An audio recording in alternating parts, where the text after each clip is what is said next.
Good afternoon, and welcome to the Burlington Community School District Candidate Forum conducted by the Greater Burlington Partnerships Government Relations Committee. My name is Brandon North, and I will be your moderator for this afternoon. Our timekeeper is Stephen Brody with the Greater Burlington Partnership. In the interest of time and fairness to the other candidates, I am going to ask each candidate to observe Stephen's signal and stop your response when time is up. The forum will consist of rounds of questions to which each candidate will have up to 2 minutes to respond. A decision was made by the Government Relations Committee to have candidates answer the questions impromptu. In other words, they have not seen the questions in advance. Questions from the audience or online will be reviewed to ask if time permits. Candidates are seated in alphabetical order. To my right, I have Tammy Anderson and Deb Hadberg. To my left, Leroy Schatz and William Vance. Kathy Rashid has withdrawn from the race and has provided the following statement. I regret to inform you that after a great amount of consideration, I have decided not to run for the school board position. I care deeply about the future of our children and community. I was hoping to offer my time and talents and new perspectives to help make a difference for our public schools. When I put my name in as a candidate, I had not realized the school board meetings are on Mondays. My employment contract states working 7 a.m. to 7 p.m. on Mondays in Keokuk. I would like you to know that for the last few weeks I have been trying to find ways to make it work, but only to realize that I could not be there as expected. Our public schools deserve leadership that is present and engaged. In the next few days, I will do whatever is needed to communicate this to people so they will not vote for me. My name could not be removed from the ballot.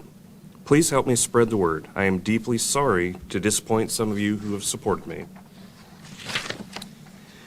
Candidate Annika McVeigh was also not available to join us this afternoon, but she did provide a statement. Good afternoon, everyone. My apologies for not being here tonight. I have class that I can't miss for my job. I have enjoyed serving the Burlington School District over the last 4 years. I believe I have helped make some big decisions that allow our students to get back to classes. I enjoy supporting our staff. I listen to parents' concerns. I have helped make a lot of decisions, especially with BHS renovations that I would like to see through. I am looking forward to serving for another 4-year term if I shall be voted in. Thank you for supporting the Burlington Community School District and all you do to help our Greyhound students become successful. Go Hounds! Candidate Bradley Bourne fell ill and was not available to join us this afternoon, but he also has provided a statement. I want to thank the Chamber for giving us this opportunity to get my message out. I have served my country all over the world for most of my adult life. I want to continue serving. I will bring to the school board a unique and worldly perspective given my experiences as an Army field grade officer, as a renewable fuels producer entrepreneur, a state Senate candidate, an internal professional hunter, and my 13 years living abroad. Also, as part of that experience, my daughter attended a German school from 2nd grade to 6th grade, and I learned some things, both good and bad, that could help us out here in Burlington. I am concerned about our community and country's future.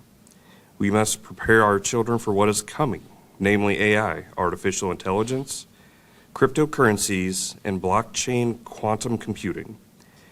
In the AI world, Elon Musk has stated he is developing Neuralink to help mankind give us a fighting chance, meaning he thinks AI is the existential threat to us all. Cryptocurrencies are already taking off around the world, with the U.S. falling behind in its use.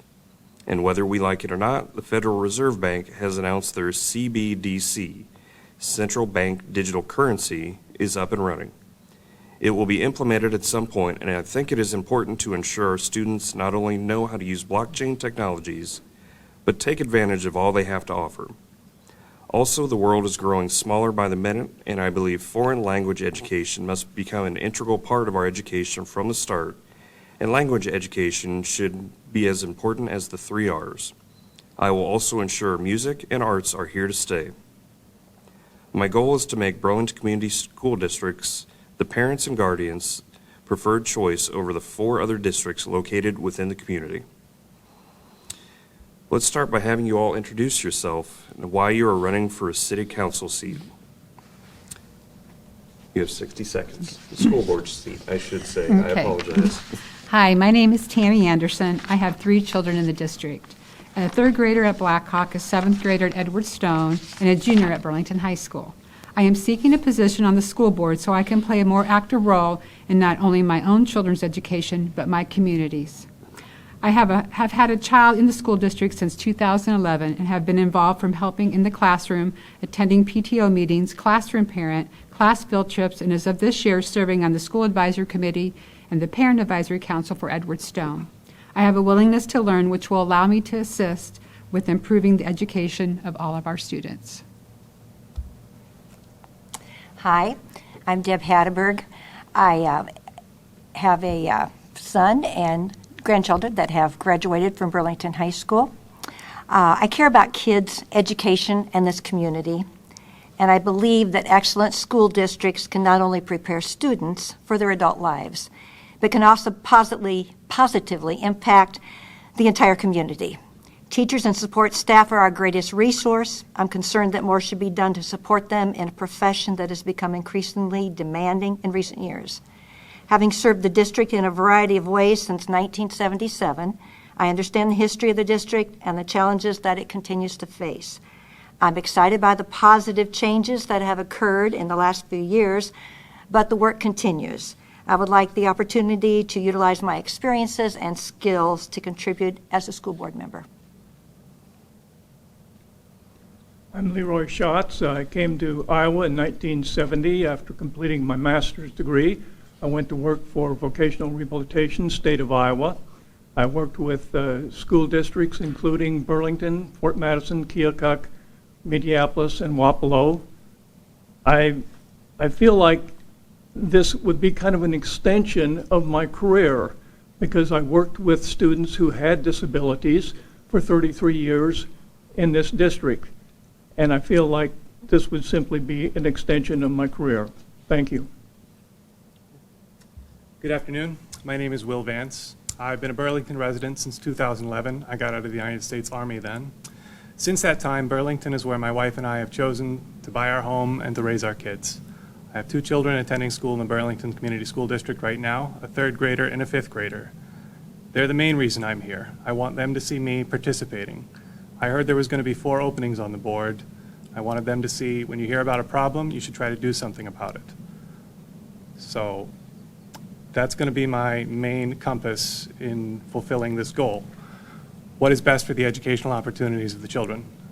If it is not in their best interest, I'm probably not going to support it. So, thank you. Thank you, Will. And Tammy, we'll start with you with this first question. What do you see as the Burlington Community School District's strengths and celebrations? What can be done to advance this to the community? Okay.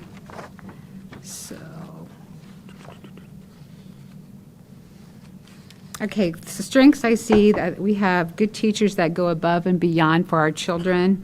I also think that we have a career technical program that the high school is using where there's a wide range of electives for our kids to take, options for them. There are teachers there that are qualified at the school that are able to teach college-level classes, which gives them kind of an opportunity to take those classes while they're still in high school and not have to pay that cost later.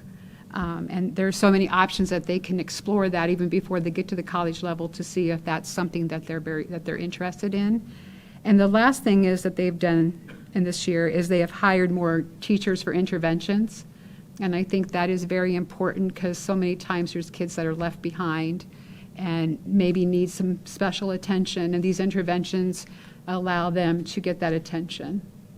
And then it also not only helps those kids, but there's also programs that they have for the kids that don't necessarily have things maybe they excel in, gives them other opportunities to maybe go explore, to do things. I know one of the suggestions at Edward Stone was to be able to go and explore Course Elementary to get to see what they're doing there. So there's just something with this intervention that helps everyone, that doesn't leave anybody behind.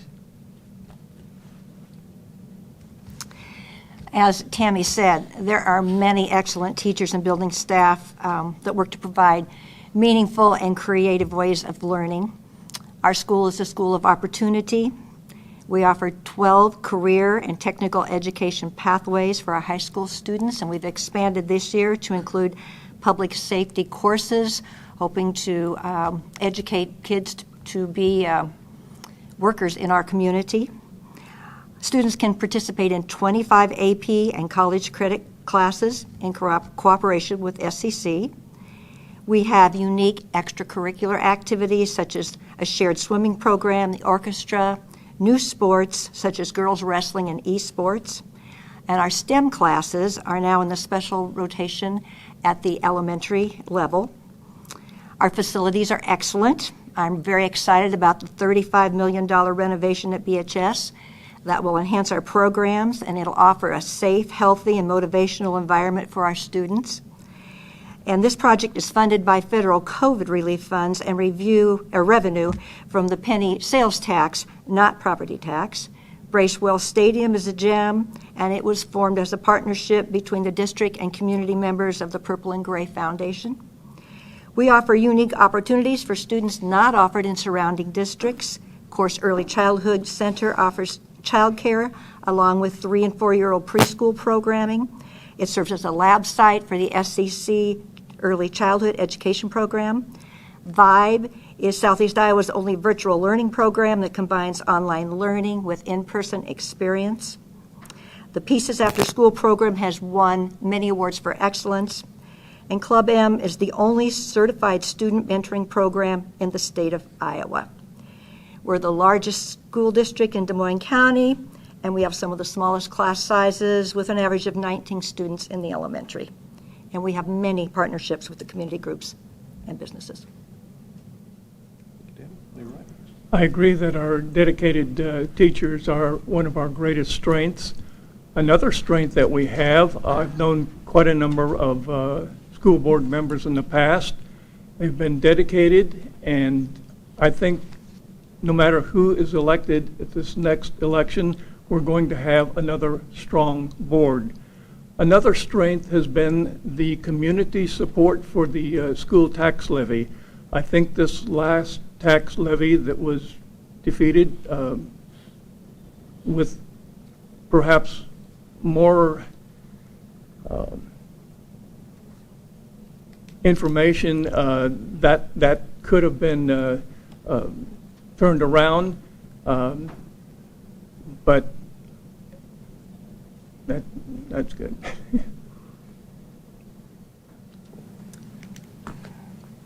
I would echo that one of the obvious strengths of the BCSD is the committed and passionate staff. All the professionals that I've interacted with obviously bring a great deal of care, professionalism, and passion to what they do, taking care of the children. I would also say a strength of the BCSD is the diverse amount of extracurricular opportunities they offer between lots of the different sports and the fine arts, and it's really a gem of our BCSD that the fine arts are offered at such a young age. I haven't heard of anywhere else in the area that offers orchestra with real stringed instruments, classic composers to 4th graders, and I think that's incredible. And the BCSD really needs to keep trying to do that, to find things for all different kinds of learners to be passionate about and to jump in and do extra things. Deb, we'll start with you on this next question. An individual school board member has no authority. Only the board as a whole can make decisions for the district.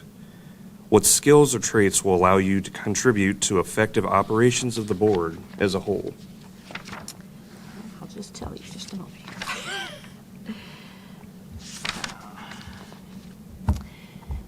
My educational experiences should provide insight into the challenges that staff face on a daily basis. I taught for 33 years in the Burlington School District.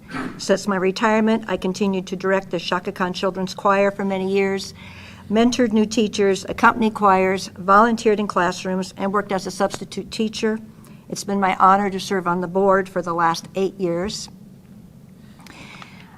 I am active in the community as a member and past board member of the Kiwanis Club, Belcanto Chorale, and the Messiah Lutheran Church. I currently serve as secretary of the Messiah School Preschool Board. I understand how educational legislation can impact this district and our responsibility to efficiently utilize public funds and provide a quality education for our students. As a current board member, I'm aware of the past history of the district, the challenges that continue to have an effect on the district, and the vision for the future. As a vocational rehabilitation counselor, I worked with students, parents, teachers, AEA staff at both the local and state level, and being able to cooperate and coordinate with others is one of the skills that I developed doing that. And go with that. Go ahead. My time in the Army taught me a few things. I served as both a cavalry scout and as a paralegal specialist. And being in the military taught me the value of teamwork. Lives depend on it there. But working with a group any bigger than 5 people, you understand quickly getting anything done requires the group to work together. That builds listening skills, that builds cooperation skills, compromise. It also teaches you how to get things accomplished within the framework of a structured, regulated place. The other job I had in the military, I was a paralegal specialist.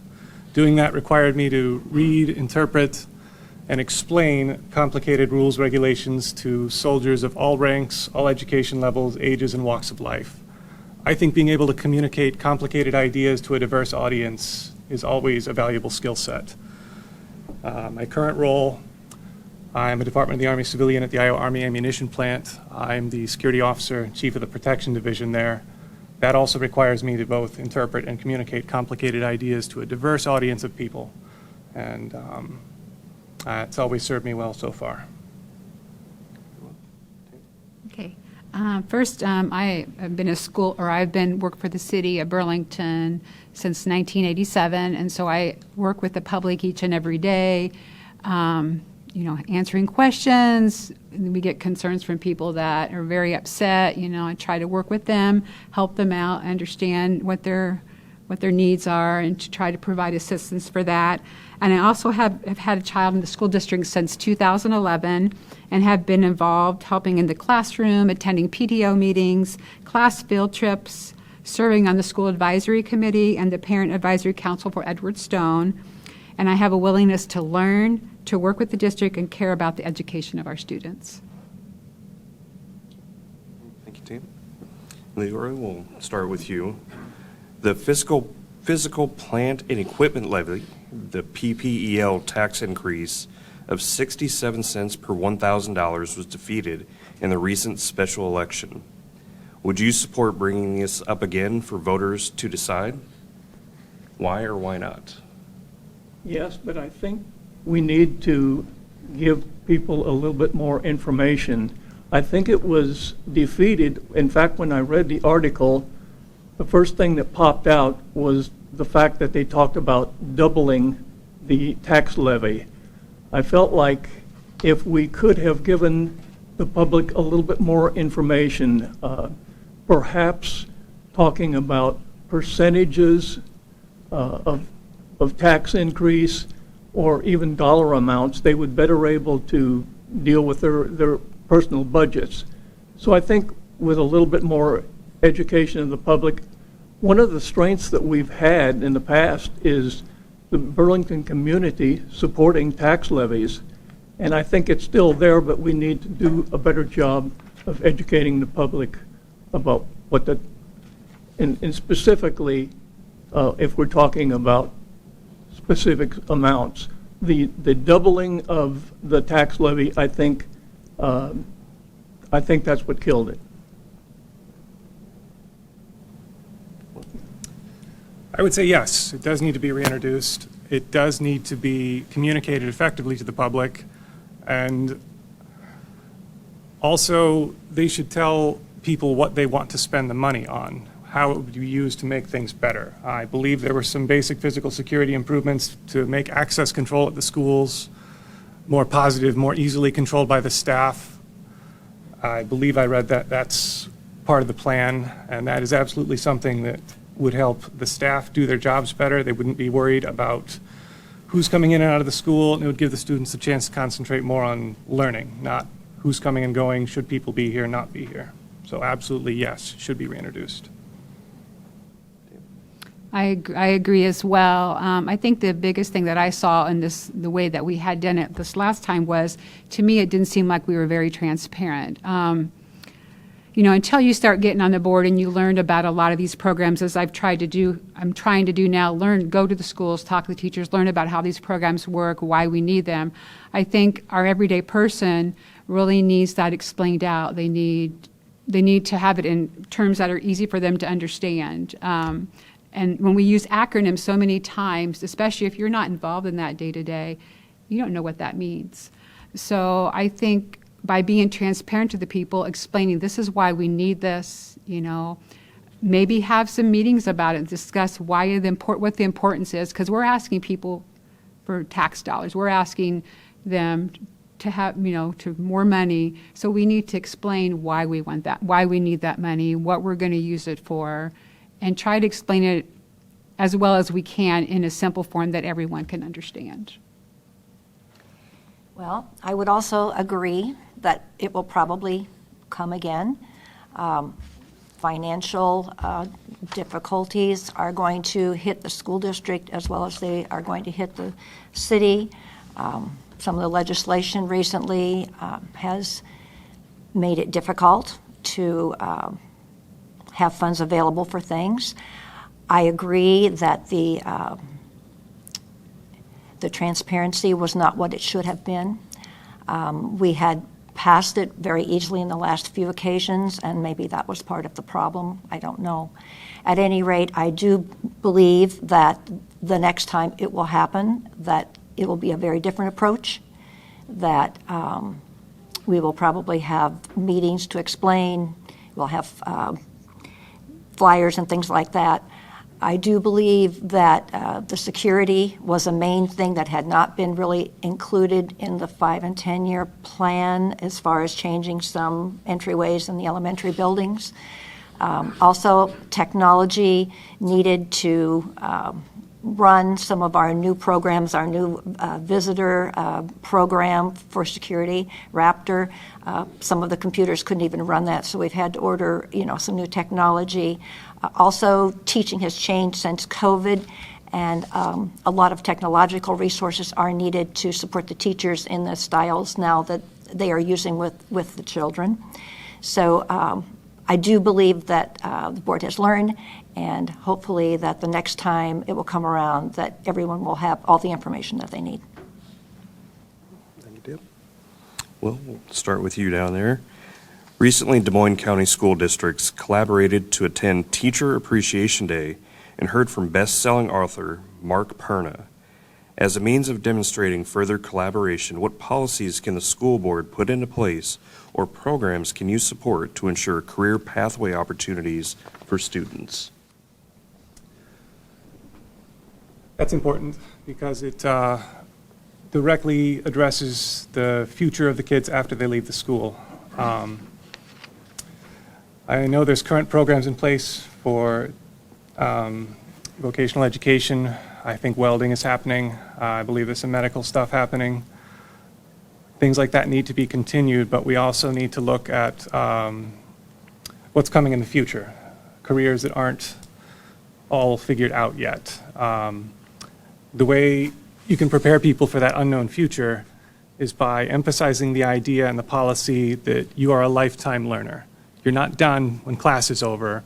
The world is constantly changing, and the school needs to embrace that concept and get families and students to understand we don't know what kind of future we're preparing you for, but you need to understand the process of learning and adapting to what's coming. So policies that specifically communicate that idea to families and students would absolutely be something I'd support.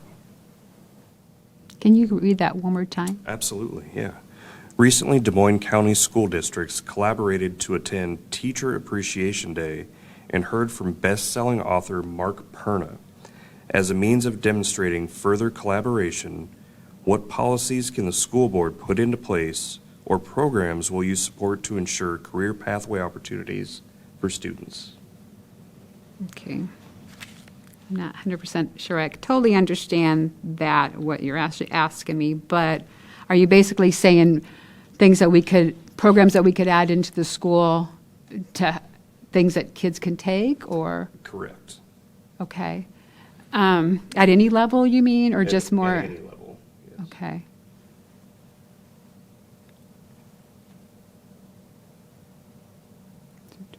I guess the only thing I could really say for that is kind of like you mentioned there, is basically we have to be aware of what's going on in our world, and some of our education on things may change depending on what's going on. Our children need to know and be familiar and know what's right and what's wrong in those situations. So that's pretty much for me.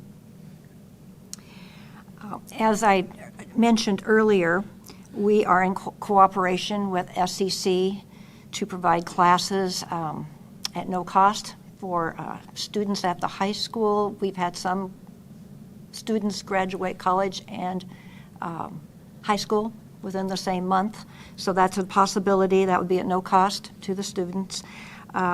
We have these CTE classes and pathways.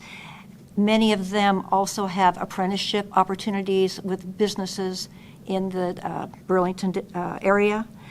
We have cooperated before on talking to community members and finding out what their needs are, and with the public safety, now that is a pathway and that is being developed that I think is a direct result of that sort of conversation. I believe that we have many individuals and businesses that come into the schools and devote their time, their financial support. As we are a community, if we work together, teamwork is going to have the best result. And pooling our resources will help with the financial end of it, as well as sharing common goals, bringing new ideas together. I do know that some of the schools are actually working together for other opportunities for in-service and that sort of situation. So I think anything that we can do to pull in all our resources will be beneficial for our students. I believe that career exploration needs to start at least the middle school level. The jobs are becoming more complex all the time. As a vocational rehabilitation counselor, that was one of my specialties, but quite frankly, the changes are happening so rapidly now that it's almost impossible to keep up. They're talking about, the experts are saying that 10 to 15 years from now, they're not even sure what careers are going to be the cutting edge jobs. So we need to really have a core curriculum that they can expand on, and if they do their exploration early, that can oftentimes save thousands of dollars if they enter a college program and then have to change careers. So a strong curriculum and early vocational exploration, I think, is the key. Okay. Tammy, we'll start back with you. Any real estate professional will tell you that property values are connected in part to the reputation of the local school district. What do you think Burlington Community School Districts can do to increase Burlington's attractiveness in the region? Oh, I know that we have a flyer, kind of a little booklet that the school has put out and kind of shows each school, gives them highlights of each school. So like if there's people coming into the community and things like that, they can kind of see what each of our schools are about. I think that's very helpful, kind of showcasing our schools, saying this is what we offer. I know we've started doing that, and I think that is a really good thing. And I think just, if we do some of these things and work together and communicate together, I think as parents, teachers, staff, and everyone, I think that, just that word of knowledge, getting that around. Hey, we've got people that are working together. They're wanting to work with our kids and make sure they get the best education possible. And I just think that communication and talking and amongst each other will be very beneficial. Brandon, would you read that again, please? I certainly Thank can, you. Deb. I want to make sure I have the right No, numbers. absolutely. Any real estate professional will tell you that property values are connected in part to the reputation of the local school district. What do you think BCSD can do to increase Burlington's attractiveness in the region? Okay, I understand that. All right, well, first of all, I think the $35 million renovation at BHS is going to go a long way to showing people who come into town and the community that our community does care about what happens in the district. We have wonderful facilities, and that can only draw in people to experience those. The facilities we are trying to establish at the high school, especially like in the healthcare services and those areas, we want them to be top-notch so that the kids can get their skills at the high school level using the same equipment that they might use in a real job, and so that the transfer will be pretty seamless, we're hoping. Also, I think that just the increased social or publicity, the social media inputs on all the good things that are happening at the district level, that makes our district attractive to many people. We try to I can't find the word. We try to apply our talents so that we reach a variety of interests, and some of the programs that I mentioned earlier that other districts don't have in the area, and that makes us attractive to people who are moving to town and people that are living there. I think our school facilities are one of our strong points, especially with the addition of the two middle schools. But I also feel like things like the Burlington Public Library contribute to the image of the community, along with some of the arts programs. I think by expanding those and just trying to sell Burlington, we can do a good job.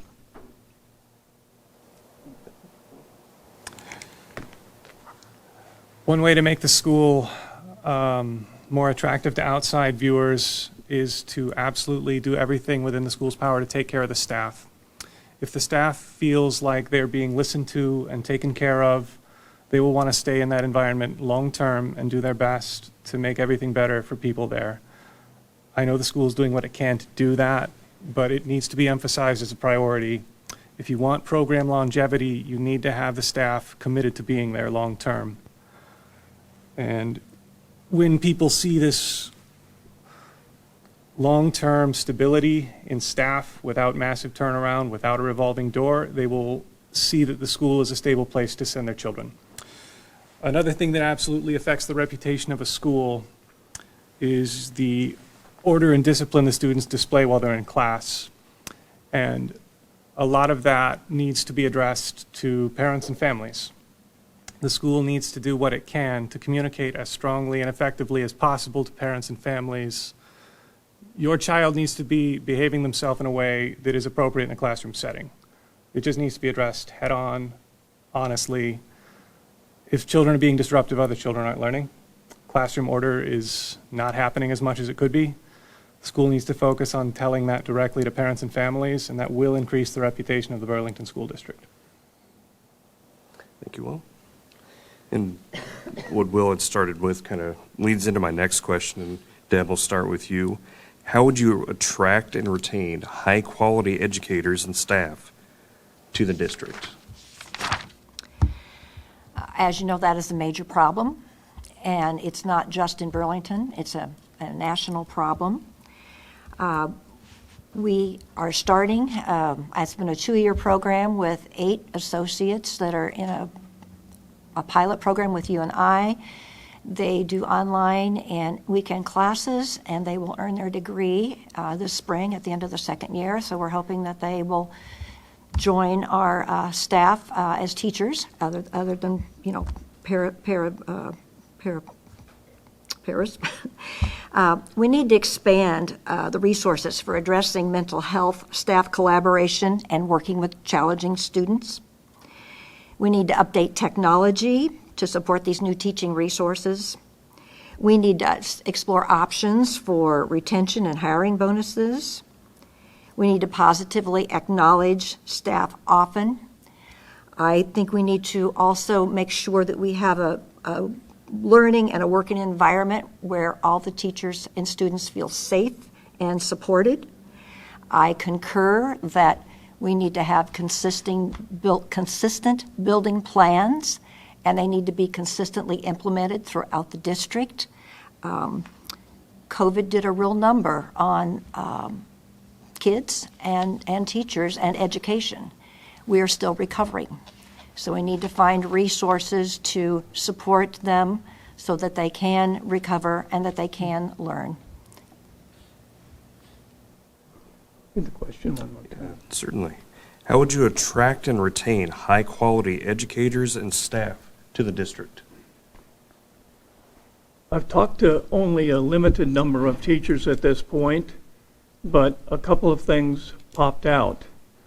One was teachers tend to feel that they're not as respected and esteemed as in the past.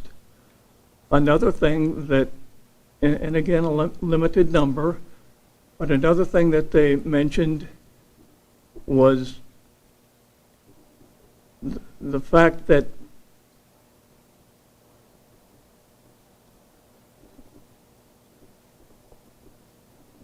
emotionally, the job is more difficult than what it's been in the past. They mentioned things like class disruption. They weren't talking about safety issues, active shooters or anything like that. They were talking about classroom disruptions and also difficulty sometimes in dealing with parents on issues. I think if we can have teachers involved in decision-making, that strengthens their commitment to teaching. One of the things that I found out is that 14 teaching positions in Burlington were not filled this last year. The year before, it was 18. Now, that doesn't mean that 14 classes were sitting empty with students, but those students then are passed on to other classes.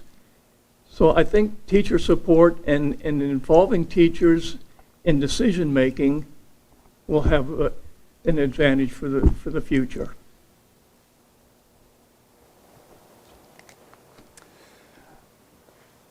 I would say it's important to try to recruit qualified professionals. Something that can help do that are obviously exploring recruitment bonuses, but also can't overlook the people that have been here and they're staying here. Retention bonuses also need to be discussed. If you want to keep these people for that longevity we were talking about earlier, for that stable program. It's also important to make sure that the staff, with the loss of collective bargaining, they need to feel secure in their retirement.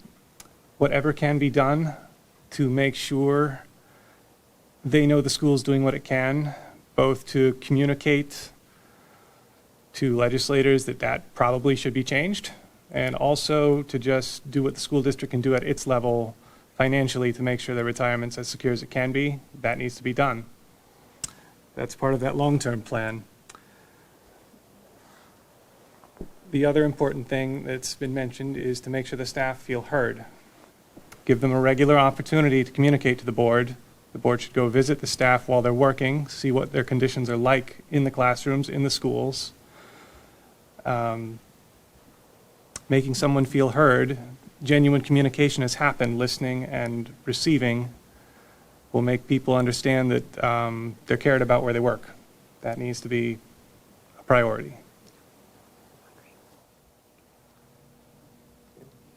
I definitely agree with all that you said. I feel like our teachers, they work so hard, and since COVID and all that, they have had some really real struggles. There's a lot of behavioral issues in the schools, a lot of disruptions where our kids are not getting the education that they need. The teachers' pay, I know that's always a subject that a lot of people don't want to talk about, but that is a concern. We want to keep our teachers here. We have great teachers, and we want to keep them here, and we want other ones to want to come to our school as well. I think if we can get some of these behavioral issues taken care of and like that, I think that would make a huge difference. The board that I'm on now for Edward Stone is, we were talking about some of those different discipline issues, what we do, like if you do this offense, you get this. So it's very clear cut at what is expected of them. And I agree that we definitely need the parents, the students, everyone needs to know what the rules are and stick with that and follow the discipline actions, continue on, listen to our teachers, communicate with them, because obviously these teachers have had students, over the years, some of these same students are in classes. And so some of these teachers do better than others with those behavioral issues in class. And the communicating with the parents, the teachers together, I think we can do good with that. Will, we'll start down there with you. What do you see as the district's areas for growth, and what strategies would you propose to achieve this growth?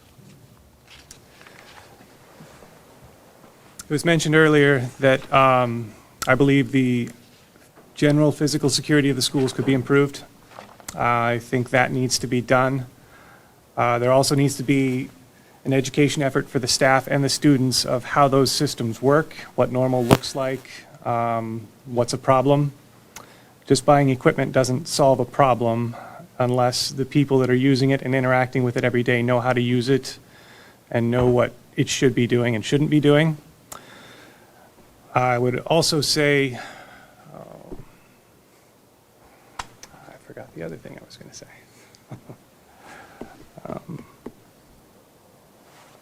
I guess we'll just move on with it. Can you repeat that? Yeah, absolutely. What do you see as the district's areas for growth, and what strategies would you propose to achieve this growth? Okay. I think one way to improve growth is, I know that we have our attendance for our students is really low right now for a lot of the kids. They're not coming to school, they're skipping classes. I know that there is approximately 470 kids in Edward Stone Middle School, and the 2022-23 school year, there were 60% of the students that missed more than 10% of school. So I think growth would be finding ways to keep those kids in school. I know that may be more staff is needed, or may be more collaboration with parents too, to make sure kids are getting to school. I know that we have, starting here in November, we're going to have free bus rides to school, so the kids, to make sure that they can get to school. So I hope that will be a growth. I think a lot of the growth is just getting those kids in school. I think that would help a lot with these behavioral issues and things like that if we make sure we get them in there every day. Okay, some of the priorities that I see. We need to improve school learning and working environments. And ways to do this is to maintain the current facilities and improve the security. We need to improve the school climate and build relationships, staff to staff, staff to student, staff to administration. As I said before, the consistent building plans need to happen. And we need to provide additional Incentives to prevent and respond to acts of bullying. I think with the educational legislation that's come out, I think we need to contact our local legislators. We need to vote. We need to communicate ramifications of this legislation to the community. We need to provide resources to address academic and social and mental barriers for students so that they can reach their highest potential. As Tammy mentioned, we've got this agreement with the city, which is another one of these good things that's happening, so that they can ride to school by showing their pass. We have free breakfast and lunch for all students. Elementary students are now admitted to sporting events if accompanied by a parent. We need to encourage daily attendance, better communication with parents about available opportunities and support. We need to encourage students to participate in clubs and extracurricular activities. We need to continue to offer the quality core instruction, expand and modernize our course offerings. We need to efficiently utilize resources, including tax dollars, by having grants. The Elder Leopold Don't Quit Health Center was a $100,000 gift. Community resources and partnerships. We need to increase communication. And some of that has been the Parent Square and the SIAC committee that Tammy was mentioning. Those are things we have done. We need to encourage everyone to talk to each other. I think it's important at both the national, state, and federal level that we deal with poverty. We know that students who come from environments where they're at or below the level of poverty, that they have much higher dropout rates. They oftentimes present some special needs, and I think we need to meet those needs. And I think that would help with the dropout rate. Dealing with technology, a lot of times these students, it can be a double-edged sword. If you have the technology, you can certainly be greatly advantaged. If you don't have access to that technology, and generally students in the poverty level would not, it can be like a dagger. So I think dealing with that and also trying to retain teachers. From what I understand, we have had some teachers transferring to other school districts. If we can retain and obtain new teachers, I think that will contribute to our growth. Yeah, thank you. I believe we have time for one more question here. Go back to you, Tammy. What do you believe is the first priority of public education? Their first priority of education.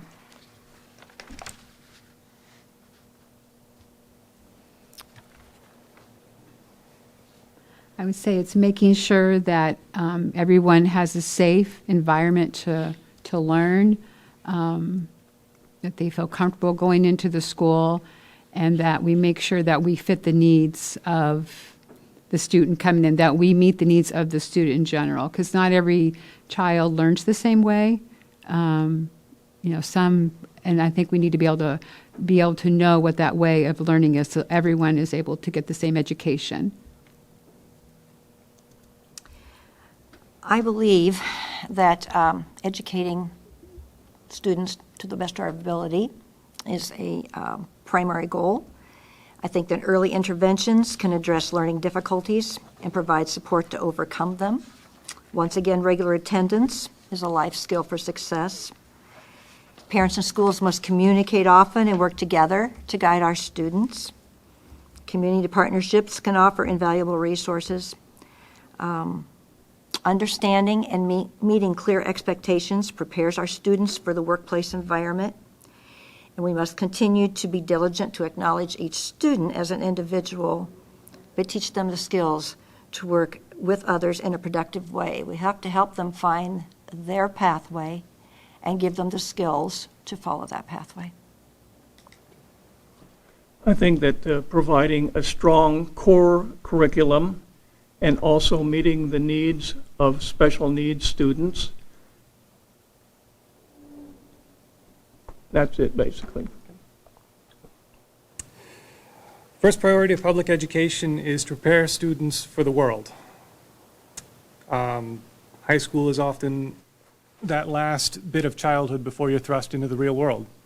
So students aren't prepared for the world just by getting this academic foundation of learning about the systems that tell us how the world works for now, but it's also teaching the mindset of not just understanding the world, but being prepared to succeed in it. So students need to understand the basic foundational systems that they're getting through academics, but the school also has a responsibility to communicate a positive mindset of being a participant in the world, taking part in doing things and trying to make things better. All right.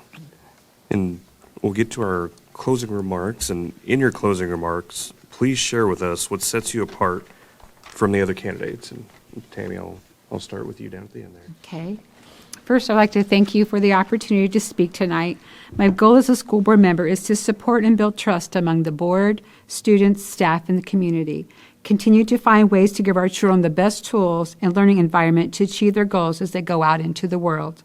I look forward to making a difference in our district by listening, communicating, being transparent, consistency, and being involved in different aspects of the school district. What was the last part now? Just your closing remark. What do you think makes you a good candidate? Makes you a good candidate. I think what makes me a good candidate is that I've been in the school district for a long time. I have 3 kids there. In that time, I have communicated with the teachers, and I've learned just by being in some of these programs that we have going on now, I've learned that there is a lot to this. There's just, there's so much involvement. There's so much that our staff does, our teachers, our superintendent. There's so much involvement. There's so much that we can help our teachers with. It's just phenomenal. I've just, by talking with them, all the things that they do, and we should be very, very thankful. And being a school board member is just a little part where I can hopefully be of help to those teachers, the staff, and maybe get that word out there to others too, to help. Because I think by us working together and help. Sorry. It's so hard. My whole life has been dedicated to education. I do understand the challenges that staff and students face on a daily basis. I'm active in community groups, and I've served in leadership positions. It's a board member's responsibility to balance educational and financial goals when spending public funds. I want to give back to a district and a community that has supported me for so many years. I value input from students and their families, staff and community members. My belief is that the team approach is best, and difficult situations can be minimized by respectfully working together to reach a common goal or solve a problem. My experiences would allow me to provide a unique perspective as a member of the Burlington School Board. As a current board member, I have an understanding of where we are and where we want to be. I celebrate all of the positive changes that are happening in the Burlington School District, and I'll work hard to meet the challenges that still exist. I worked as a vocational rehabilitation counselor for 33 years, working with school boards, including Burlington, Fort Madison, Keokuk, Minneapolis, Wapello. I've had experience working with students who had disabilities and in making vocational adjustments. As a board member, I feel like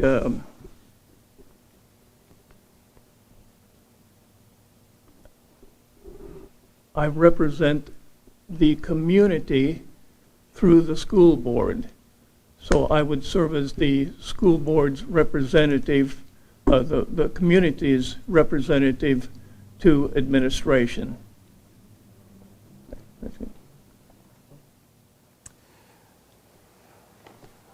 I'm just a father of 2 kids in this district who honestly believes that educated citizens are a public good that we all need to be pushing for. If I were elected, I hope to accomplish a solid focus on the foundations of basic education, which to me absolutely includes highly qualified staff who care about what they're doing, who know they are desired to be there. I would also like to see a campaign of very effective communication with parents and families that tells them what their students are expected to do and not do when they are in school.